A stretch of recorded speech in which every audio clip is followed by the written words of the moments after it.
이 시각 주요 뉴스입니다. 막바지 추석 귀성길에 오른 차량으로 전국의 주요 고속도로는 이른 아침부터 정체가 시작됐습니다. 귀성길 정체는 오후 1시에서 2시쯤 절정을 이루다가 저녁 무렵에 해소될 것으로 전망됩니다. 내년 총선을 앞두고 수도권 민심을 확인할 수 있는 서울 강서구청장 보궐선거 공식 선거운동이 시작됐습니다. 힘있는 여당 후보를 앞세운 국민의힘과 정권 심판 출발점을 강조한 민주당 모두 사활을 건 총력전에 나섰습니다. YTN 여론조사 결과 윤석열 대통령에 대한 국정 지지율은 34.2%로 나타났습니다. 한덕수 국무총리 해임 건의안에 대한 여론은 긍정과 부정 의견이 팽팽하게 맞섰습니다. 일본 도쿄전력이 다음 달 5일부터 후쿠시마 오염수 2차 방류에 들어간다고 발표했습니다. 우리 정부는 방류 상황을 지속적으로 모니터해 국민 안전과 건강에 영향이 없도록 하겠다고 밝혔습니다. 우리나라 남자 펜싱 사브르 대표팀이 아시안게임 단체전 3회 연속 정상에 올랐습니다. 펜싱 대표팀은 모두 10개 금메달 가운데 6개를 따내며 펜싱 강국 면모를 과시했습니다. 남자 수영 김우민도 자유형 800m에서 압도적인 차이로 1위를 기록하며 대회 2관왕에 올랐습니다. 저병 백인철은 50m 종목에서 깜짝 금메달을 목에 걸었습니다. 미국 연방정부 셧다운 사태 가능성이 커지자 국제통화기금이 사태 해결을 촉구하고 나선 가운데 미국 정부기관들이 연방 공무원들에게 셧다운 시작 시 근무 지침을 안내하기 시작했다는 보도가 나왔습니다. 고금리 장기화와 연방정부 셧다운 우려가 커지면서 미국 내 투자 심리가 극도로 위축되고 있는 것으로 나타났습니다. 미 CNN 방송은 시장 상황을 엿볼 수 있는 공포와 탐욕 지수가 극단적 공포 영역에 진입했다고 보도했습니다.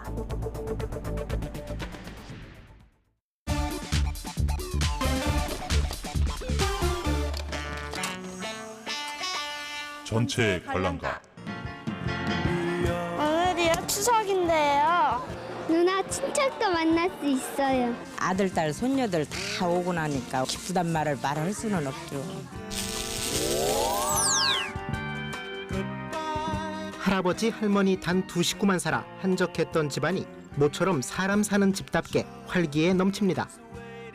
오랜만에 만난 사촌 언니와 동생은 마음이 한껏 불어 있습니다. 할아버지 댁에 오면 먼저 개들이 좋고 송편을 빚으며 정담을 나누는 것도 추석 맞이의 즐거움입니다. 다 모여서 추석 준비를 하고 있으니까 참 즐겁네요. 장난기가 다 가시진 않았지만 큰절을 올리는 개구장이들의 표정도 잠옷 진지합니다. 가족이 모두 둘러앉아 식사를 하니 마음도 풍성합니다. 예쁘게 먹어. 너 남자친구가 보면 어떡하려고 그래. 할아버지한테 빈소로 왔어? 이따 현금을 내놓겠대. 덕담이 오가면서 온 집안에 웃음이 넘쳐납니다. 아버지, 어머니 우리 왔어요. 광고에. 땀은 비오듯 하지만 묘지 위로 훌쩍 자란 풀을 뽑고 주변을 정리하는 일이 하나도 힘들지 않습니다. 생전에 좋아하시던 담배까지 물려드리는 손길. 모두 조상님을 생각하는 정성이 가득 배어 있습니다. 그다 정성이고 마음이죠. 부모를 위해서 그런 일도 못하겠습니까? 한가위답게 크고 넉넉한 보름달이 휘영청 떠올랐습니다. 멋있다. 달 보고 한번 소원 빌어봐. 올가을엔 이성 친구가 생기고 직장과 가정에도 행운이 가득하길 보름달을 향해서 빌어봅니다.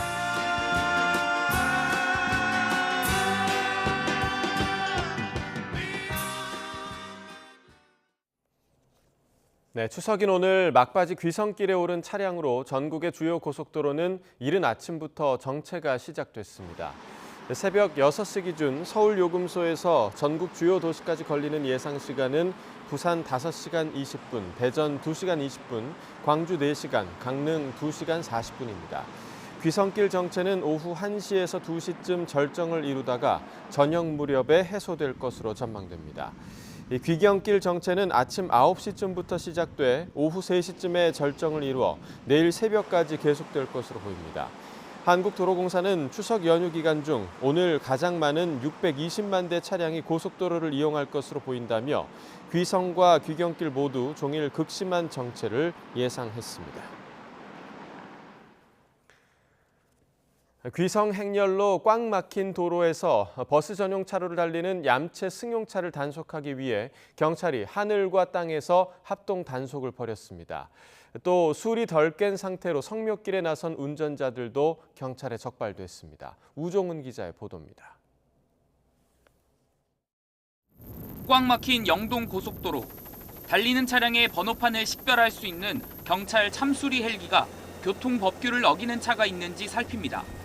그러다 버스 전용 차로를 달리는 승용차 한 대가 모니터에 포착되고 곧바로 상공과 지상 사이 교신이 이루어집니다.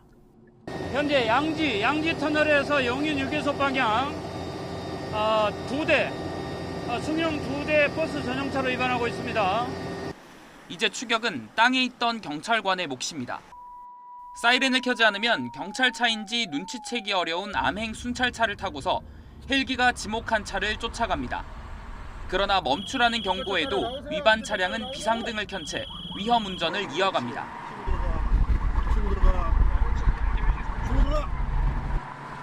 암행 순찰차가 승용차의 앞을 가로막은 뒤에야 추격자는 끝났습니다.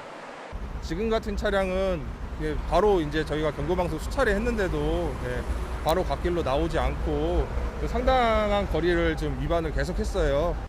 성묘객이 많이 몰리는 공원묘지 근처에서는 음주 단속이 한창입니다. 안녕하세요, 음주 단속입니다. 예, 감사합니다. 안녕하세요. 단속에 들어간 지 30분 만에 혈중 알코올 농도 0.057%, 면허 정지에 해당하는 음주운전자가 적발됩니다. 전날 마신 술이 덜 깬 상태에서 가족을 만나러 가려고 운전대를 잡았다고 털어놓습니다. 몇 시까지 오셨어요? 어제 집에 들어온 게 11시 오는 것 같아요. 11시. 추석 연휴 첫날 오전, 고속도로에서 차량 32대가 버스 전용 차로를 위반해 얌체 운전을 하다 적발됐고, 일반 도로에서는 면허 정지 수치의 운전자 8명이 음주운전으로 단속됐습니다. 경찰은 연휴 내내 교통법규 위반과 음주운전 단속을 이어갈 계획입니다. YTN 우종훈입니다. 네, 명절은 즐거우면서도 또 이런저런 스트레스가 적지 않은데요. 명절이면 피할 수 없는 명절 스트레스를 어떻게 줄일 수 있는지 조용성 기자의 보도 잘 참고해 보시죠. 명절이면 주차장이 돼버리는 고속도로. 그 안에 갇힌 운전자와 동승자들은 고향을 찾는 설렘과 동시에 육체적 고통이 찾아옵니다. 극심한 교통체증을 버틴 운전자의 허리에 무리가 오고 긴 시간 같은 자세로 앉아있는 대중교통 이용자도 마찬가지입니다. 이와 함께 명절 전부터 끊이지 않는 가사노동에 어깨와 손목에 오는 통증은 명절 증후군의 대표적인 증상입니다. 중간중간 자세를 바꿔주고 1시간마다 스트레칭으로 손목과 어깨를 풀어주면 통증을 예방할 수 있습니다. 또 큰 상이나 선물 등 무거운 물건을 들 때 허리를 편 채 무릎을 굽히는 방법이 권장됩니다. 기존에 공고격계 통증이 워낙에 있으셨던 분들이 명절이 지나고 나서 악화되는 경우, 잘 때도 사라지지 않는 통증이 심한 야간통이 동반되는 경우에는 한 번쯤 병원에 내원하셔서 명절 전부터 시작되는 스트레스가 우울과 불안, 초조 같은 심리적 질환으로 이어지기도 합니다.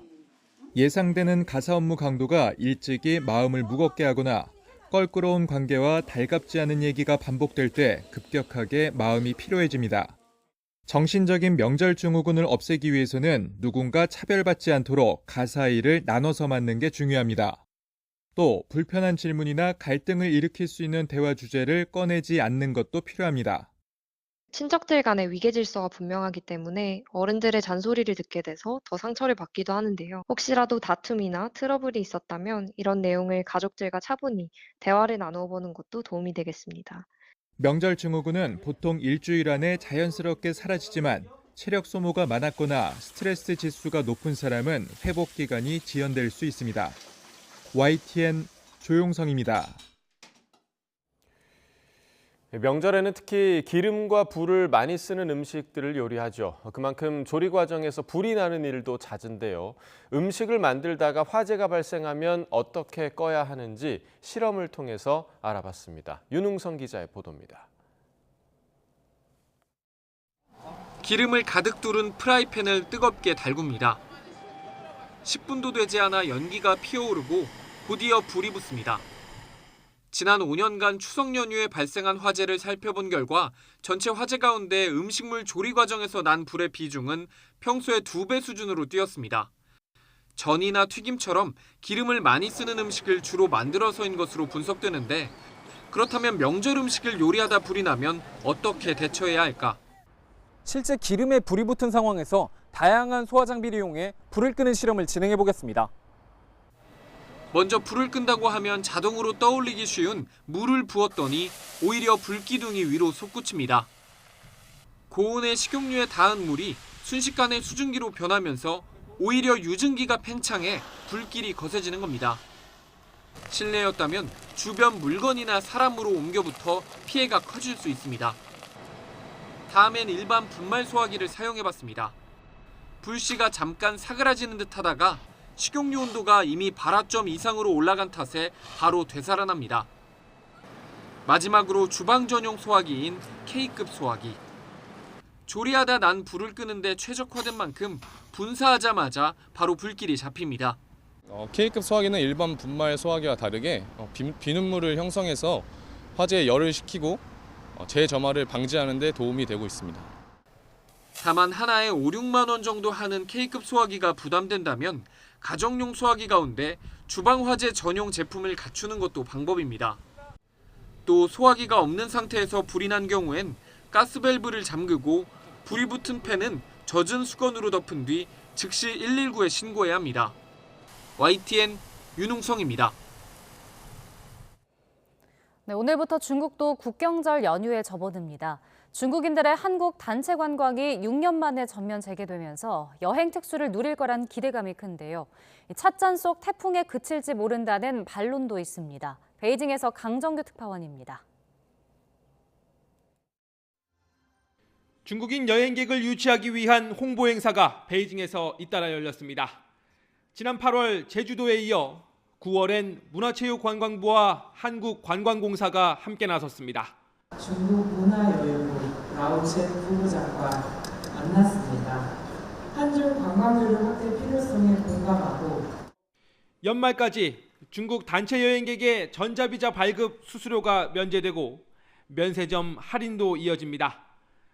중국인에게 보편화된 모바일 간편 결제 가맹점도 대폭 늘어납니다. 모든 시계는 10월 1일 중국의 국경절 전후 황금 연휴 기간에 맞춰졌습니다. 올해 초 중국의 제로 코로나 폐지에 이어 지난 8월 단체 관광 재개 이후 맞는 첫 대목이기 때문입니다. 11期间出境游整体订单达到了去年同期的20倍。出境游的一些热门国家呢，包括像泰国、韩国、马来。 일본의 후쿠시마 원전 오염수 방류에 따른 반사 이익도 기대됩니다. 因为担心那个污染啊、食品啊、住宿啊、那些环境啊都不好啊，就是说有污染以后不会再去。 정부는 올해 중국인 관광객 수를 200만 명까지 끌어올리겠다는 목표를 세웠습니다. 사드 보복 조치로 한국 단체 관광이 금지되기 전에 4분의 1, 코로나19 직전의 절반 수준입니다. 그러나 올해 상반기 중국의 전체 해외 여행객 수 자체가 2019년에 23%를 회복하는 데 그쳤습니다. 중국인들의 여행 방식도 예전과 달라져서 단체 관광 전면 재개 뒤에도 증가폭은 크지 않았습니다. 예전에는 단체 비중이 많았다면 지금은 7대3 정도로 개별 비용이 더 많고 경기 침체에 따른 여행 심리 위축에 더해 한국 노선, 관광 인프라 복원이 더딘 탓도 있습니다. 그러나 한중 관계의 근본적인 개선 없이 6년 전과 같은 특수를 기대하긴 어렵다는 지적이 많습니다. 베이징에서 YTN 강정규입니다. 미국 의회가 내년도 예산안 처리에 난항을 겪으면서 연방정부 업무가 중단되는 셧다운 사태 가능성이 커진 가운데 국제통화기금 IMF도 미국의 사태 해결을 촉구하고 나섰습니다. 줄리 코잭 IMF 대변인은 브리핑에서 당사자들이 함께 모여 합의에 도달하고 앞으로 나아갈 길을 찾기를 촉구하고 있다며 셧다운은 미국 경제에 피할 수 있는 위험이라고 밝혔습니다. 미국 정부가 의회 예산안 처리 지연으로 인한 셧다운 사태에 본격적으로 대비하고 나섰습니다. 워싱턴 포스트는 미국 정부 기관들이 연방 공무원들에게 셧다운 시작 때 근무 지침을 안내하기 시작했다고 보도했습니다. 신문은 국토안보부가 직원들에게 셧다운 기간 일부 직원은 임시 휴직에 들어가고 필수 업무를 하는 직원들은 임무를 계속 수행할 것이라고 공지했다고 전했습니다. 미국에서 고금리 장기화 전망과 연방정부 셧다운 우려가 커지면서 투자 심리가 극도로 위축되고 있는 것으로 나타났습니다. CNN은 시장 상황을 자체 집계하는 공포와 탐욕 지수가 지난 3월 실리콘밸리 은행 파산 사태 이후 6개월 만에 처음으로 극단적 공포 영역에 진입했다고 보도했습니다. 뉴욕 증시는 지난주 연준이 매파적 긴축 결정을 한 뒤 약세를 이어가고 있으며 고금리 장기화 전망의 유가 급등, 정치권 갈등으로 인한 연방정부 셧다운 우려까지 겹치며 시장의 불안감이 커지고 있습니다.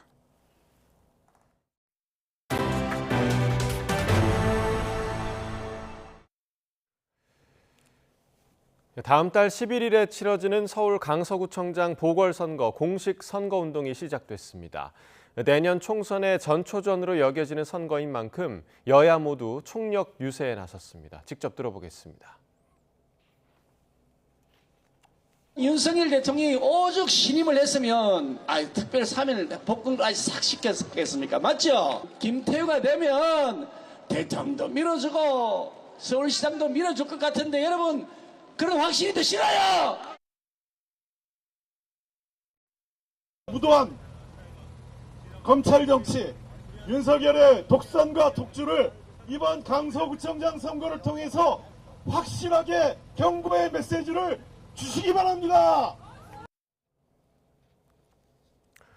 YTN의 여론조사 결과 윤석열 대통령에 대한 국정 지지율은 34.2%로 나타났고 외교 정책에 대한 평가도 비슷했습니다. 야당 주도로 국회를 통과한 한덕수 국무총리 해임 건의안에 대한 여론은 긍정과 부정 의견이 팽팽하게 맞섰습니다. 박소정 기자입니다. 전국 만 18세 이상 남녀 1,002명에게 윤석열 대통령이 국정 운영을 잘하고 있다고 생각하는지 물었습니다.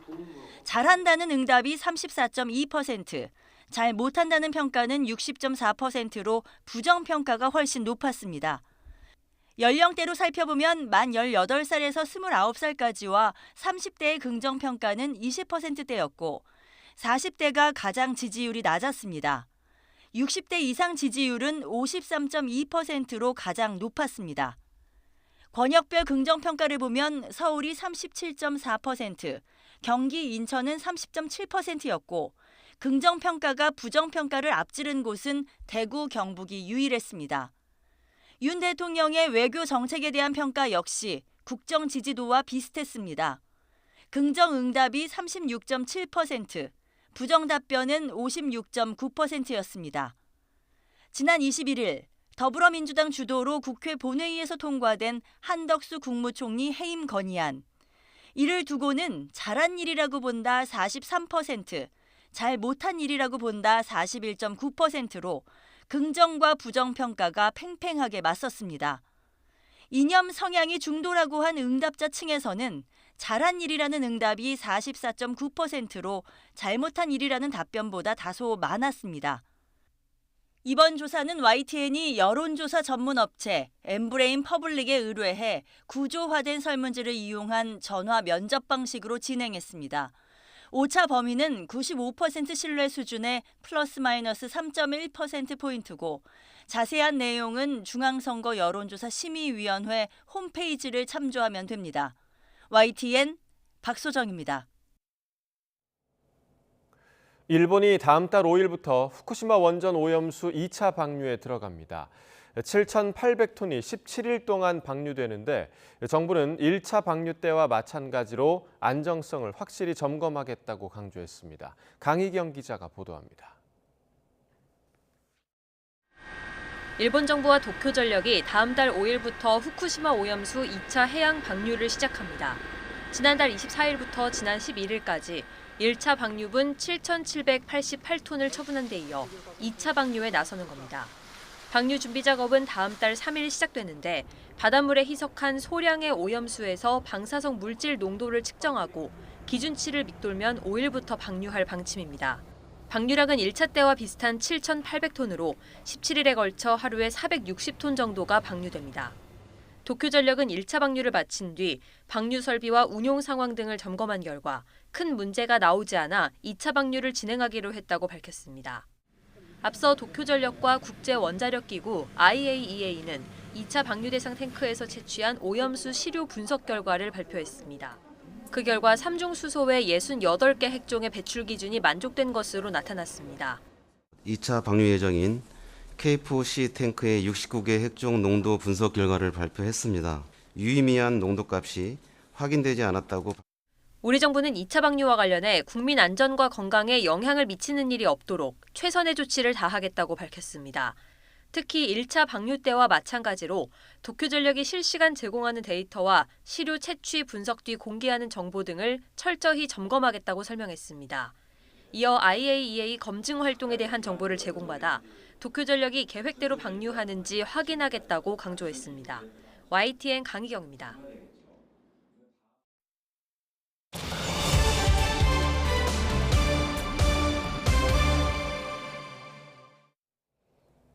우리 경제의 현조소와 나아갈 방향을 짚어보는 YTN 기획 시리즈. 오늘은 우리 경제의 가장 큰 문제로 지적돼 뇌관으로 일컫는 가계부채를 살펴보겠습니다. 부동산뿐만 아니라 테마주를 쫓는 투자까지 기승을 부리면서 가계부채는 역대 최대에 이르고 있습니다. 먼저 엄윤주 기자가 보도합니다. 정부는 올해 초 부동산 시장 경착륙을 막기 위해 각종 규제 완화책을 내놓았습니다. 정책금융상품인 특례보금자리론을 출시했고 전세보증금 반환대출에는 총부채 원리금 상환 비율, DSR 규제까지 풀었습니다. 고금리 상황으로 이 주택가격이 하락하는 추세를 보이기 때문에 저희가 수요 규제를 조금 더 빠른 속도로 풀어나가서 이후 아파트 매매 거래량이 늘기 시작하면서 지난 4월부터 가계대출은 오름세로 돌아섰습니다. 사실상 주택시장이 회복했다는 신호와 함께 부동산 가격이 바닥을 쳤다는 인식이 퍼지면서 고금리에 숨어있던 영끌족들도 등장했습니다. 이제 올해 한 중부터 집값이 반등하고 있고 어쨌든 대출 정책도 좀 풀려가지고 많이들 대출을 알아보고 계시더라고요. 지금보다 집값이 더 올라가고 이제 내 기회가 없어지면 어떡하나라는. 여기에 은행들이 앞다퉈 내놓은 50년 만기 주택담보대출은 내 집 마련을 위한 대출 수요에 기름을 부었습니다. DSR 규제를 우회하는 수단으로 대출 한도가 늘어나다 보니 실수요자들에게 마지막으로 집을 살 기회로 받아들여진 겁니다. 50년 만기 대출 같은 것들을 통해서 DSR 규제를 약간 회피하는 방향의 영향을 가진 것들, 이런 것들이 복합적으로 작용해서 지금 아예 집을 살 엄두조차 내지 못하는 젊은 층들은 주식시장으로 눈을 돌렸습니다. 급등락을 반복하는 테마주 종목들을 중심으로 투자금은 쏠렸고 빚을 내 투자하는 B2도 급증했습니다. 요새는 좀 경기가 좀 어렵다 보니까 이제 월급만으로는 좀 본인의 생활 수준을 좀 유지하기 어렵다고 보셔서 이제 약간 좀 기회가 왔을 때 한번 이렇게 좀 벌고 싶어 하시는 좀 욕심이 좀 있다 보니까. 그 사이 가계부채는 거침없이 몸집을 키워나갔습니다. 주택담보대출을 중심으로 3년 6개월 만에 가장 큰 폭으로 늘더니 잔액 기준으로 사상 최대치를 기록했습니다. 가계부채가 많은 상황에서 바깥에 위기가 들어온다는 거는 이제 결국은 우리 국민들의 소득이 준다는 거거든요. 갑자기 소득이 감소하면 부채를 상환 못하고, 그럼 가계가 파산을 하고, 가계 파산이 많아지면 그 돈을 빌려준 금융기관이 파산하고. 결국 금융당국이 부랴부랴 50년 만기 주택담보대출과 특례보금자리론에 제동을 걸며 대출 조이기에 나섰지만 이미 사후 약방문입니다. 정부의 거시건전성 정책과 한국은행의 통화정책이 엇박자를 낸 탓이라는 지적도 제기됐습니다. 우리 경제의 뇌관으로 꼽히는 가계부채의 향후 증가 여부는 사실상 부동산 시장의 흐름에 달려 있습니다. 하지만 주택 수요가 한동안 가라앉을 기미가 보이지 않다 보니 그 규모는 늘어나 우리 경제를 계속 짓누를 것으로 보입니다. YTN 엄윤주입니다. 이처럼 역대 최대인 가계빚은 경제의 두 축인 생산과 소비 가운데 소비와 직결돼 있습니다. 빚을 갚느라 최대한 덜 쓰면서 버티다 보니 서민들은 쓸 돈이 부족해 소비가 위축될 수밖에 없습니다. 이어서 이영원 기자가 보도합니다.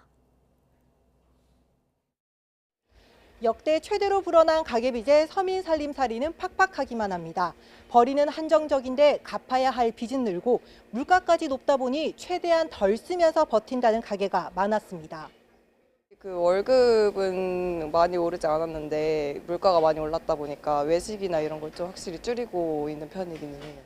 물가가 그전보다 많이 오른 거예요. 비싸면 그냥 돌아가서 그냥 갈 때도 있고.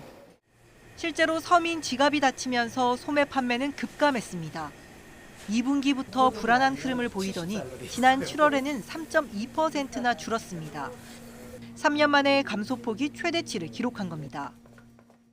요즘 경기가 안 좋다 보니 양이 좀 줄여서 가져가시는 것 같아요. 요즘은 장사하는 중에서 제일 힘들죠. 이렇게 씀씀이를 줄여도 여력이 없는 가게가 늘면서 연체율마저 뛰었습니다. 은행권 연체율이 다시 오름세로 돌아선 겁니다. 2년 9개월 만에 최고치로 치솟았던 지난 5월 수준에 근접할 정도입니다. 특히 가계 신용대출 연체율이 0.1%포인트 가까이 급증해 오름폭이 가장 컸습니다. 은행 연체율도 당분간 지속적으로 상승할 가능성이 큽니다. 대출금리 같은 시장금리는 지속적으로 상승하고 있기 때문입니다. 그러면 가계의 원금과 이자 상환 부담이 커지기 때문에 고금리 기조가 길어지는 가운데 가계빚과 연체율까지 늘면서 수출 부진 속 그나마 우리 경제를 떠받들어 온 내수마저 흔들리고 있습니다. YTN 이영훈입니다. 세입자의 보증금을 상습적으로 떼어먹은 악성 임대인 명단이 올해 안에 공개됩니다. 세입자들은 전세 계약 때 안심전세 앱 등으로 명단을 확인한 뒤 악성 임대인을 거를 수 있게 됩니다. 국토교통부에 따르면 악성 임대인 명단 공개에 법적 근거를 담은 개정 민간임대주택특별법과 주택도시기금법이 오늘부터 시행됩니다. 다만 경제난 등으로 보증금을 돌려주지 못한 임대인이 피해보는 일이 없도록 소명 기회를 제공해 공개 여부를 결정하기까지 2-3개월이 걸릴 예정입니다. 북한에서 추방된 미군 병사 트래비스 킹 이병이 미국에 도착해 군 병원으로 이송됐습니다. 미 국방부는 킹 이병의 건강 상태를 살피는 게 우선순위라며 징계 절차에 대해서는 말을 아꼈습니다. 워싱턴 권준기 특파원입니다. 동이 트기 전인 새벽 5시 반, 미국 샌안토니오 공군기지에 도착한 트래비스 킹 이병이 군용기에서 내립니다. 계단을 내려오자마자 군복을 입은 남자와 잠시 대화를 나누는 킹 이병. 활주로에서 대기하던 군 관계자들에게 이끌려 공항 밖으로 빠져나갑니다. 미 국방부는 킹 이병을 부룩 육군병원으로 이송해 정신건강을 비롯한 여러 검진을 실시한다고 밝혔습니다. 병원에서 적응 프로그램을 거치며 가족과도 만나게 될 예정입니다. He'll be going through medical screenings, medical evaluations, and then he'll be meeting with professionals to assess his emotional and mental health well-being, and he'll be meeting with counselors. 북한으로 넘어간 동기 등에 대한 조사도 실시할 계획이지만 당장 징계를 논할 단계는 아니라고 설명했습니다. I just don't have any more to add. In terms of any type of punishment, I can't imagine what it was like to spend 2 months in North Korea without, access or without being able to be around your friends, your loved ones. 미국 언론들은 미 육군이 무단 월북한 킹 이병에 대해 아직 탈영병이라는 용어를 쓰지 않고 있다고 짚었습니다. 무단 이탈에 대한 처벌도 자발적으로 복귀했는지 체포됐는지에 따라 달라진다며 북한에서 추방된 킹 이병의 경우 징계 판단이 복잡할 수 있다고 분석했습니다. 킹 이병의 이웃 주민들은 무사 귀환을 반겼습니다. You know, the guy's a good guy, and I hate to see anything more happen to him. Then he's already been through enough, I'm sure. So yeah, I just want to see him come back. 여전히 북한이 킹 이병을 조건 없이 풀어준 이유가 의문인 가운데 미국 언론들은 킹 이병이 군 기밀에 대한 정보도 없고 선전용으로 쓰기에도 부적합하다고 판단했을 거라고 관측하고 있습니다. 워싱턴에서 YTN 권윤기입니다. 러시아에 빼앗긴 영토 탈환을 위해 사력을 다하고 있는 우크라이나군이 날씨 때문에 반격의 고비를 맞고 있습니다. 봄과 가을에 비가 내리며 진흙탕으로 변하는 이른바 라스푸티차 현상에 추위까지 겹치면 큰 변수가 될 전망입니다. 김선희 기자가 보도합니다. 강력한 장갑 관통력을 지닌 열화 우라늄탄으로 무장한 미국의 M1 에이브럼스 전차. 볼로드미르 젤렌스키 우크라이나 대통령은 이 전차가 교착 상태에 빠진 전쟁의 전황을 바꾸는 게임 체인저가 될 수 있을 것으로 보고 있습니다. Готуємо їх, щоб посилити наші дії проти окупантів. І це буде суттєве посилення. Працюємо для того, щоб отримати всі інші.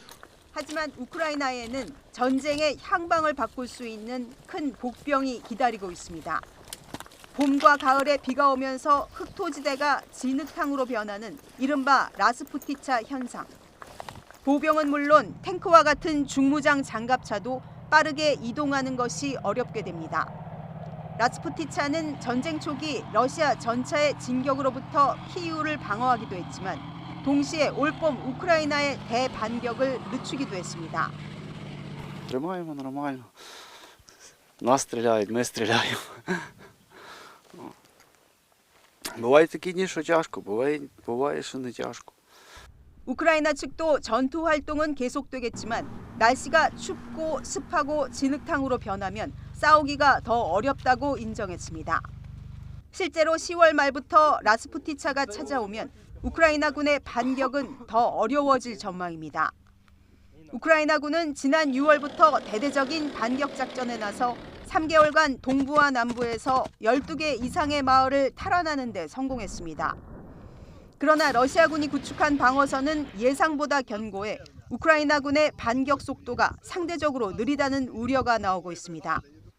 여기에 오랜 전쟁으로 피로도가 높아지며 지원의 회의적인 움직임도 있어 우크라이나는 안팎으로 어려움이 가중될 전망입니다. YTN 김선입니다.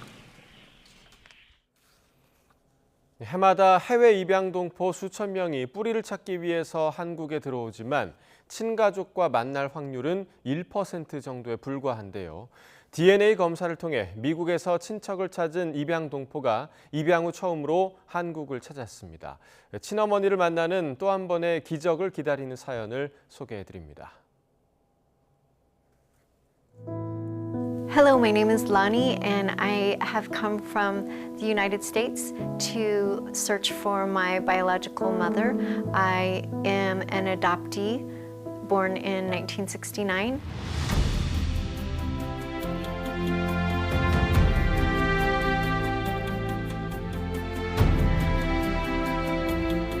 May 19th, 2022, I matched with a second cousin. He was completely shocked because his family had immigrated from Seoul to America and said that there was no chance that they had any relatives here in America. They reached out to family that they still had in Korea. And from that, there was a group called 325 Camera that was willing to send out a volunteer to do the DNA testing here in Seoul.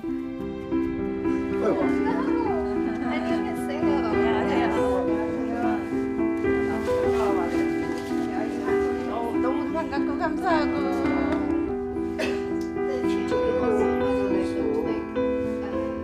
The grandfather talked every once in a while about his first family and his first daughter, who ends up being my mother. I think the things that I found were that she was born roughly between 1946 to 1949-ish. Her last name was Jung, and that she was born in North Korea and then somehow got out of North Korea because I was adopted out through Seoul, through Mapo.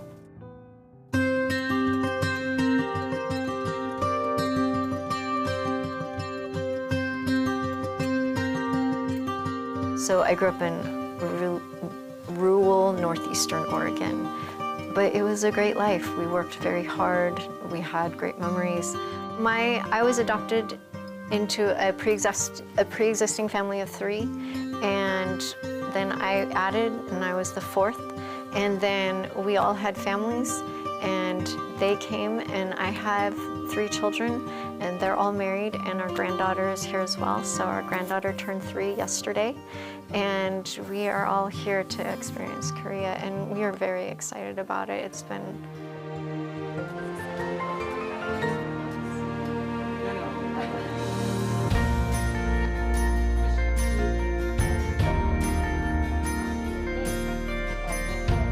I think that DNA testing is what is going to eventually be able to help provide those answers. I don't know how else you would derive them when you have no records, no original date of birth, no original name, no history. I can't get my records from City Baby Hospital. I don't exist. If I could speak with my mother, the things that I would want her to know, I want her to know first that I had a wonderful childhood and I had a very good family. Because my adopted mother is no longer here, I would love to find more family. If you recognize me or know of a story like me, please contact this television station and let them know.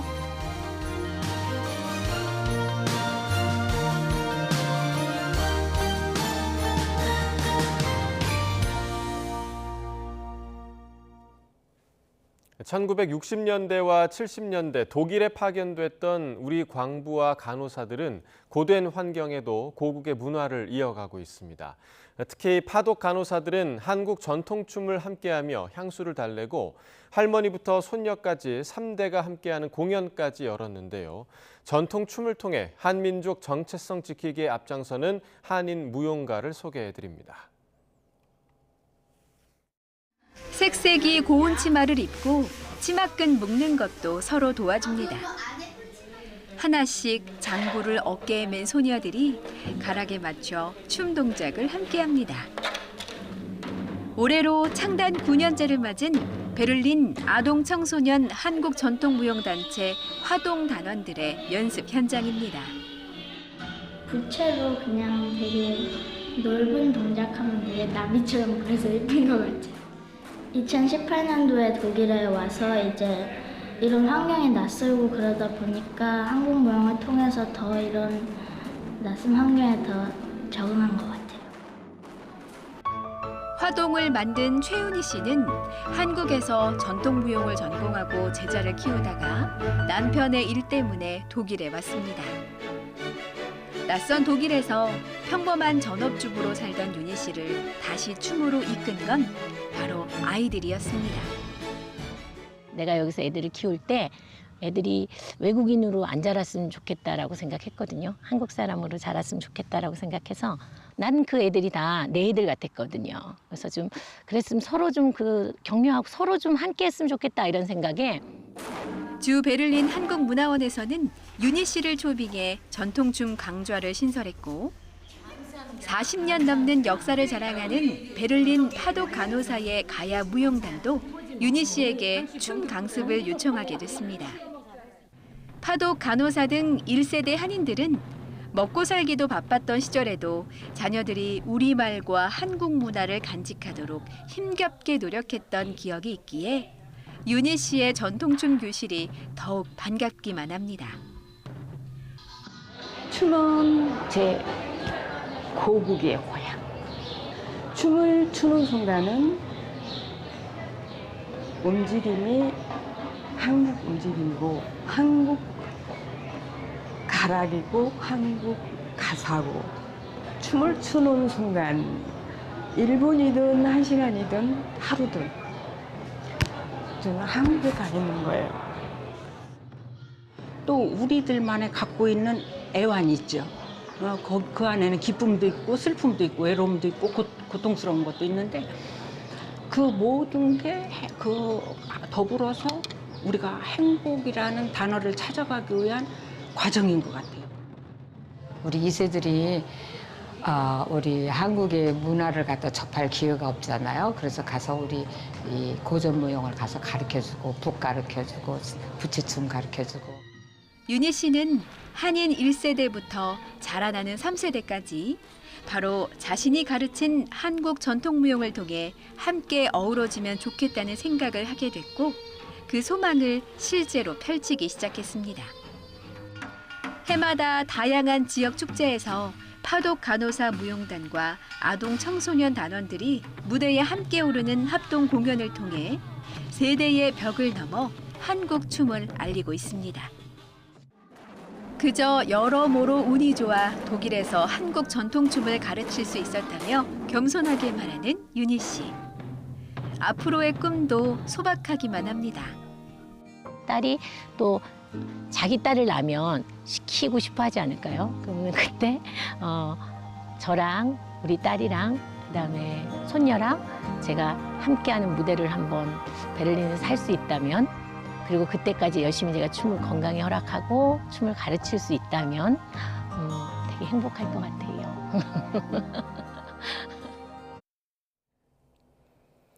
광주와 전남 권역의 호국원이 전남 장흥에 들어서게 돼 유공자들을 가까운 곳으로 모실 수 있게 됐습니다.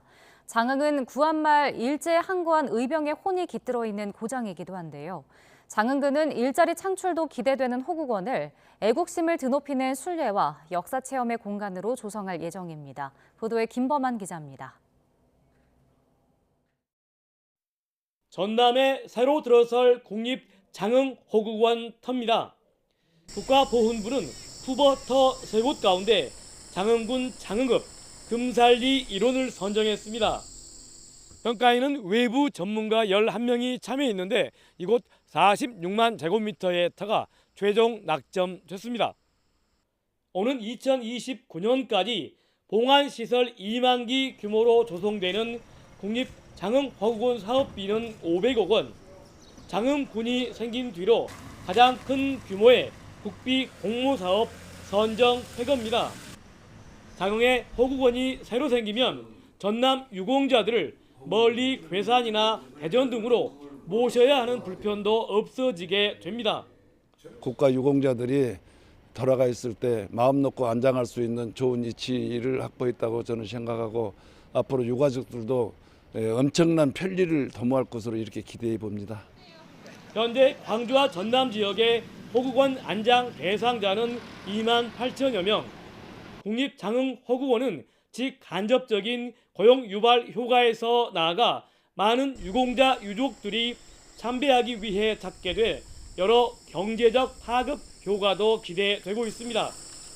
그동안 나라를 위해서 희생한 유공자들에 대한 추모의 공간뿐만 아니라 또 이 호국원은 앞으로 미래의 어떤 세대들한테 호국순례를 통해서 애국심을 고취시키고 또 미래 세대들한테 이게 역사와 어떤 문화를 체험하게 만드는 그런 어떤 그 공간으로 조성할 그런 계획을 가지고 있고요. 국가보훈부는 국가유공자들의 나이가 들어감에 따라 경기도 연천의 제3현충원과 함께 국립호국원 5개를 더 지을 예정입니다. YTN 김범환입니다. 매년 울산 중구에서 축제로 열리는 마두이 줄다리기가 울산시 무형문화재로 등재될 전망입니다.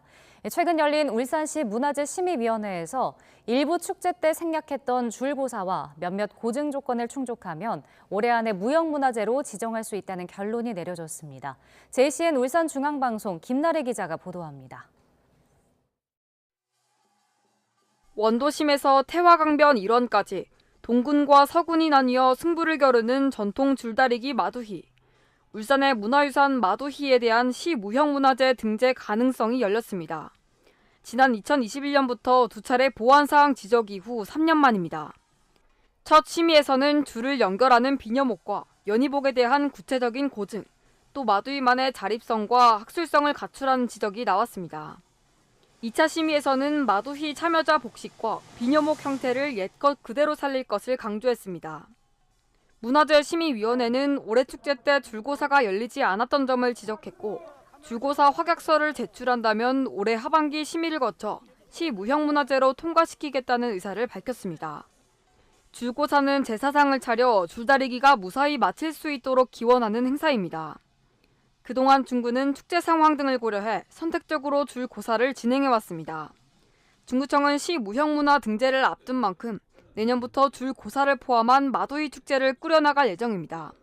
줄고사 부분들 가지고 저희들이 이제 이렇게 조건을 말씀드렸는데 저희도 축제라 그 부분들 좀 뺐습니다. 근데 그 부분들을 보완해서 진행하도록 하겠습니다. 그러면은 문화재 등재하는데 무리 없지 않나 생각합니다.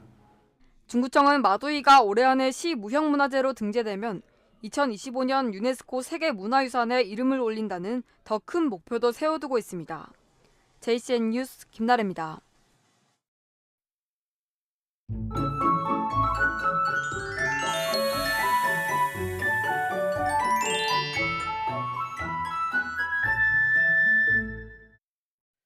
추석 아침 안개가 심합니다. 현재 곳곳에서 200m 앞도 내다보기 힘든데요. 차간 간격 넉넉히 두시고 안전운전 해주시길 바랍니다.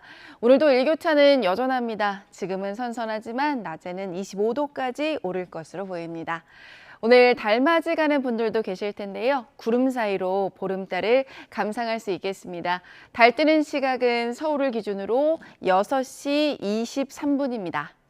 내일은 곳곳에 비 소식이 있고요. 일요일부터는 날이 부쩍 쌀쌀해질 것으로 보입니다. 현재 기온 살펴봅니다. 춘천이 16.8도, 안동은 16.2도고요. 낮 기온은 서울과 청주가 25도, 대구 26도, 그리고 부산은 27도까지 오를 것으로 보입니다. 날씨였습니다. 굿모닝 YTN 2부 마칩니다. 잠시 후 3부가 이어집니다. 시청해주신 여러분 고맙습니다.